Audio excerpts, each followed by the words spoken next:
I'm standing in front of Ashley Regional Medical Center, a critical first response hospital where doctors and nurses save lives every day.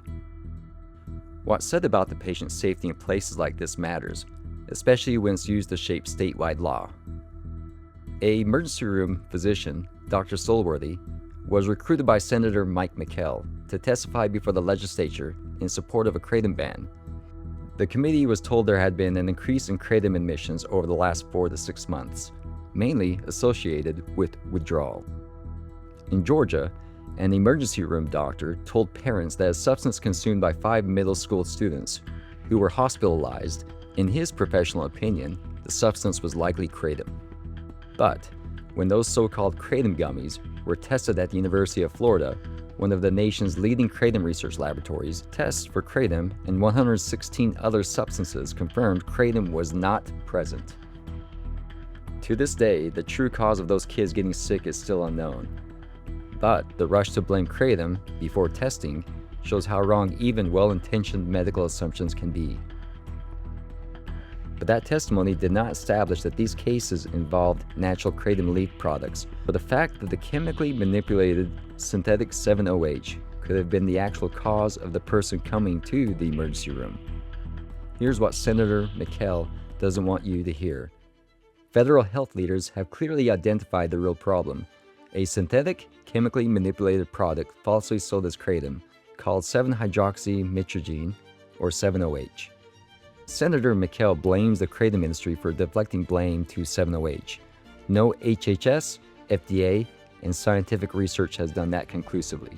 7-OH is not just like an opioid.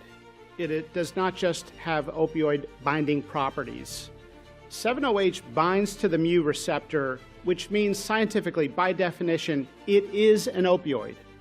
And yet it is sold in vape stores, in smoke shops, in convenience stores, and gas stations that are popping up all over the United States, and nobody knows what it is. But in reality, they are the concentrated synthetic potent form that is an opioid. If we talk about all 7-OH, then we're not distinguishing to the public the risk stratification of the synthetic concentrated from the trace amounts of 7-OH that naturally appear in the kratom leaf and have for centuries and have been used in teas and other things. So our scheduling recommendation will delineate trace amounts from synthetic concentrated amounts. We're not targeting the kratom leaf or ground up kratom. We are targeting the concentrated synthetic byproduct that is an opioid.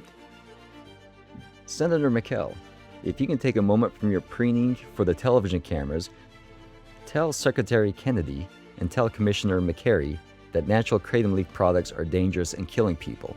They've put it on the record. 7-OH is the threat, not the natural kratom leaf. They're going to tell you that the product 7-OH is the only problem. That's not what we're seeing happen. Senator McKell dismisses anyone who says 7-OH is the problem. And this isn't hypothetical.